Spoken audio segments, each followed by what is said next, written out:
just such an eruption of the earth a million or more years ago was born Japan, land of the little people who grew to believe that in blood and iron lay the shortcut to greatness.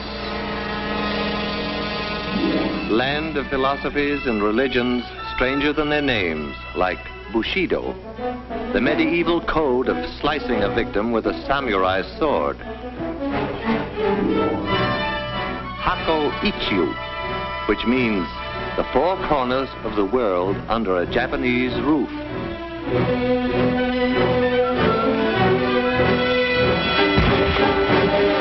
And Shinto, which assures its people that the answer to all things comes from the skies. The truth of that one they were to discover. Old Japan was primitive. The history of the new Japan is a story of successful copying. On a tradition of peace and love of the soil, the new Japan suddenly turned its back and copied our locomotives, our planes, our great ocean-going liners. Even Tokyo might have been transplanted bodily from the Western world.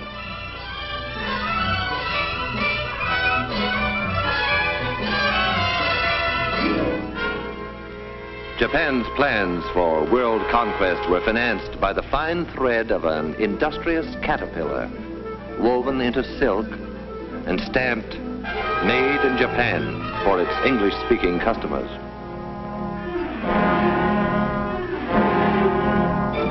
Soft silk sent away for hard scrap iron, to be forged into weapons and returned to us eventually in hate.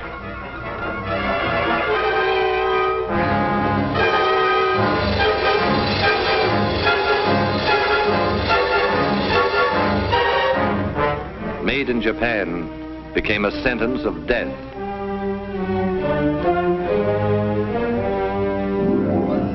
How will it end for the little people who wanted to enslave the world? The answer to that was to come, like the answer to all things, from the skies. Only when it came, it was to be stamped, "Made in America," as it was, for instance, on Doolittle Day, when the Hornet, the first Shangri-La, pointed her prow right at the heart of Tokyo.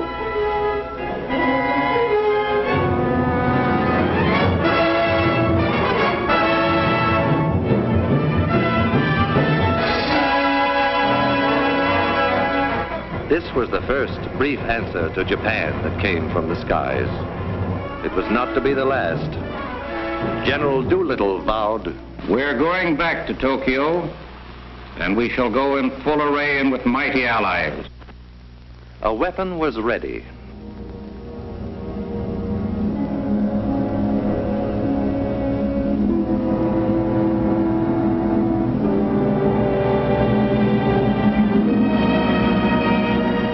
Through these forbidding doors, ceaselessly, day and night, come trains bearing the materials that skill weld, forge, and rivet into an instrument dedicated to the destruction of the enemy.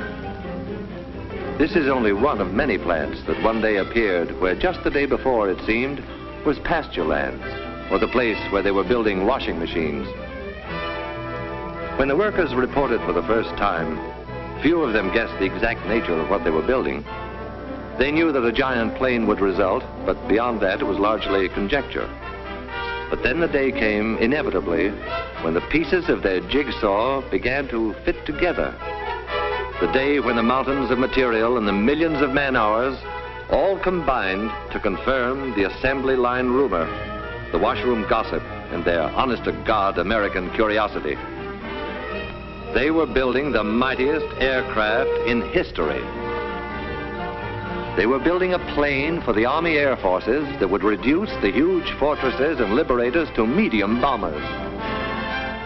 They were building the Boeing-designed B-29 Super Fortress. And this is how they built it. Enough aluminum is stored here to lay a silver carpet over every street in Tokyo. Aluminum sheet to be brought to life by these machines and the workers who operate them. They give it shape and personality.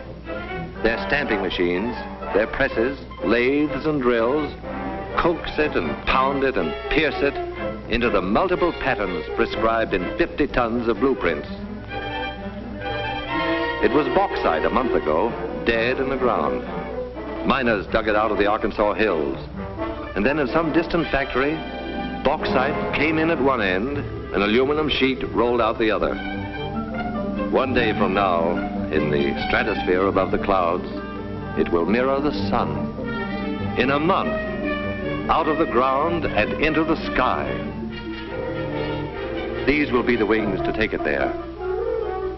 From the confusion of manpower and equipment within this massive jig will emerge the fabulous 117, a wing of completely new design, which will carry more weight, faster and higher than any other wing. The jigs themselves, the fixtures and the tools were designed so that unskilled workers could be expert with them in a week, whether they were farmers or clerks, cotton pickers or housewives, salesmen or ex-soldiers. The wing is of awesome weight and dimension, yet a girl can lift it with about the same effort that she would need to adjust the flower in her hair. Space and the handling of bulky parts have always been problems in assembly production.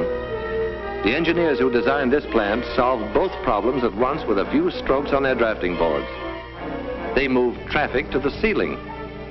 Thus, they allowed workers more time at machines, and machines more time at work.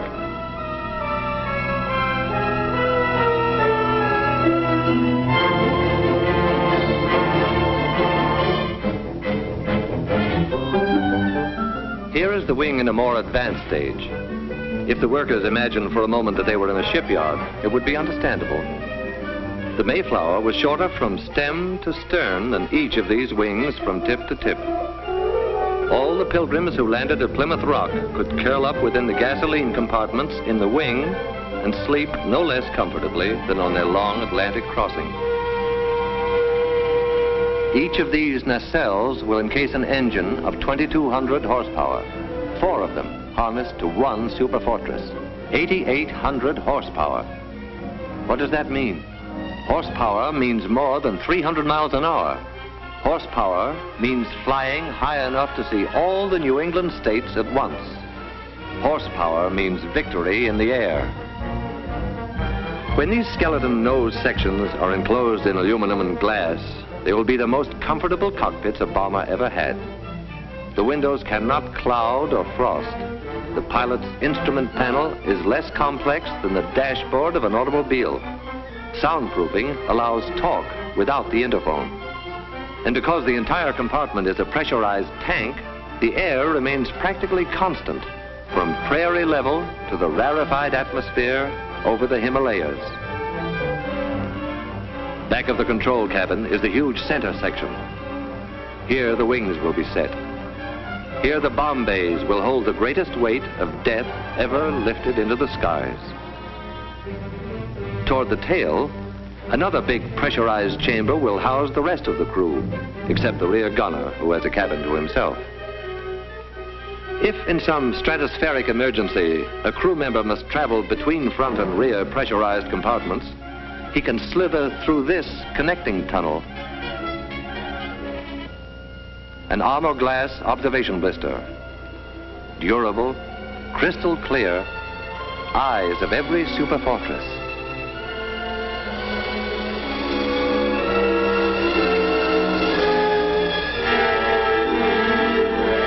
The prefabricated sub-assemblies are manufactured by other contractors and shipped to this plant by the carload.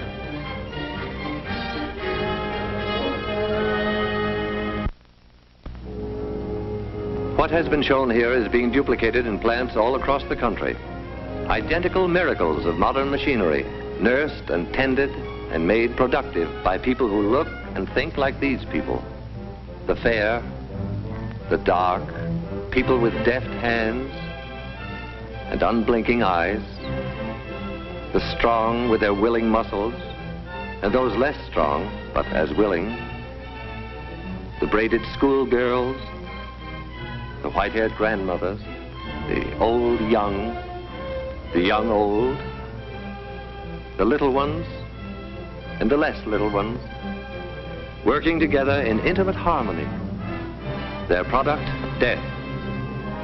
Their goal, peace.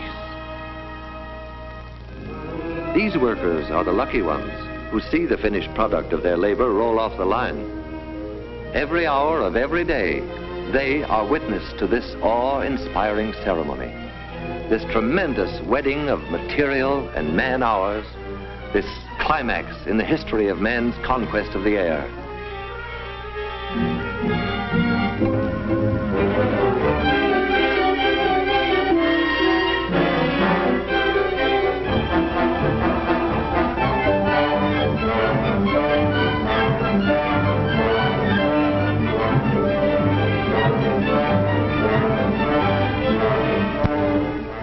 But what of the others who helped, however remotely, to create an aerial weapon they have never seen? The lumberjack who felled the trees that became the blueprints of the B-29. The bauxite miner in the Arkansas hills, and the miner of iron and coal. The builder of guns and engines and propellers. The grimy, sweating men who cast the cylinders and forged the crankshaft. The maker of tires, electrical equipment, instruments and safety wires. The citizens who paid for the superfortress with their purchases of war bonds.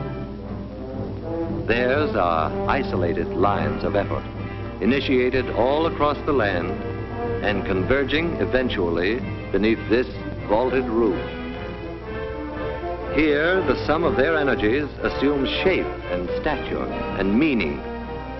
Here is the final meeting of every effort and every part.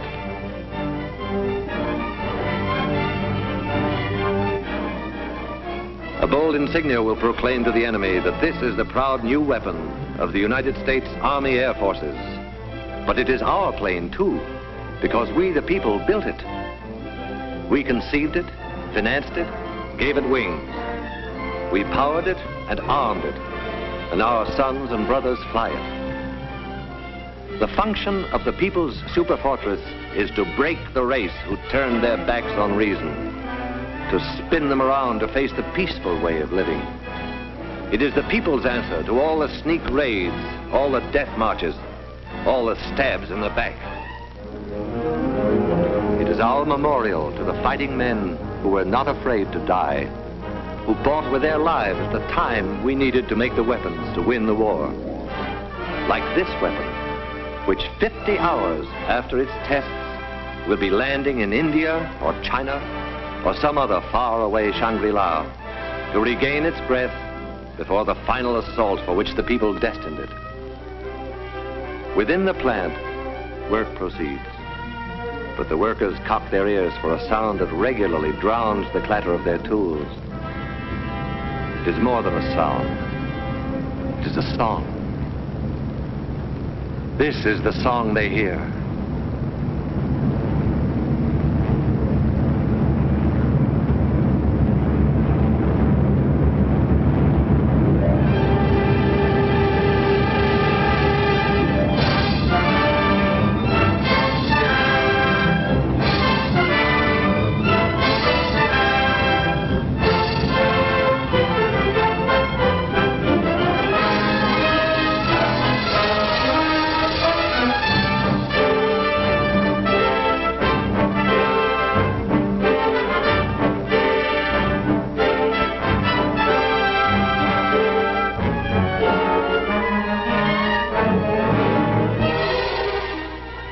The story begins in 1939, when the far-sighted Army Air Forces said, "We want a plane for our defense that can fly a bomb load thousands of miles out to sea and return."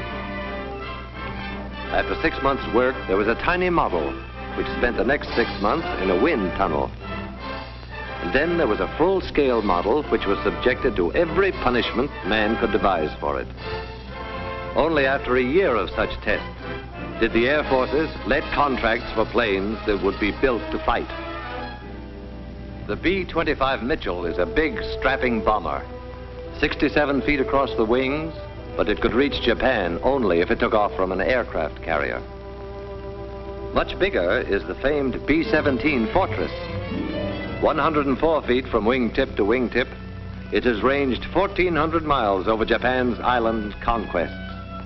but it cannot reach Japan itself from any base we now hold. The superfortress, wingspan 141 feet, longer than the Wrights' first flight through the air at Kitty Hawk. Range, altitude, and bomb load, secret, though the Air Forces do say of them laconically. Very long, very high, and very large. Because it is a global bomber, around it has been built an entire new Air Force, the 20th. The 20th War Theater is the world itself. Its operations room is the war room of the Chiefs of Staff in Washington. Its planes will be treated as a major task force, in the same manner as a naval task force is directed against a specific objective. Watch it come in for a landing. A revolutionary set of flaps that constitutes nearly 1/5 of the wing area gives the ship a low landing speed and a shorter landing run than many a plane half its size. All this great weight of superfortress is supported by a tricycle gear whose tires require less pressure than a child's bicycle.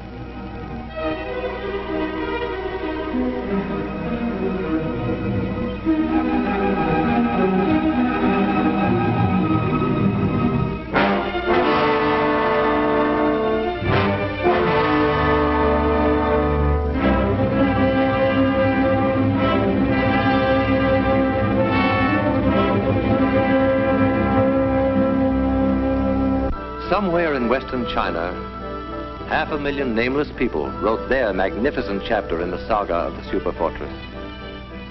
2,000 years after their ancestors built the Great Wall for the defense of China, these farmers transformed saturated rice paddies into airfields for offense against a new invader. They had no machinery as we know it, only their million hands and a searing memory of anguished years since Japan set out to annihilate them. Stone by stone, layer after layer, bound together not just with muddy water, but with the blood of their brothers who died under the samurai's sword. And soon there were runways to bear the weight of a whole fleet of superfortresses. Revenge for the nameless people was close at hand.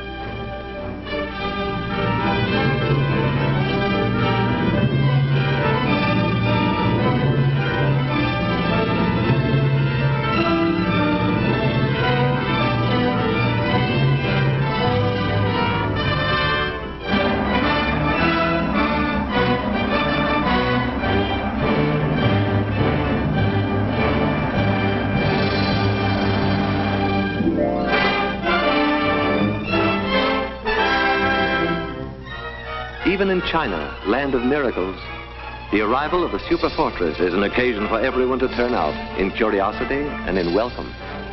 A welcome now, but journey's end on the other side of the globe is only the beginning of another, grimmer journey. The tanks will have to be filled, the engines given a final check, the guns armed, the bombs set in the racks, and then briefing. And the assembled airmen will listen to words that a few years ago would have been fantastic, but today roll casually off a briefing officer's lips. The target, gentlemen, is Japan.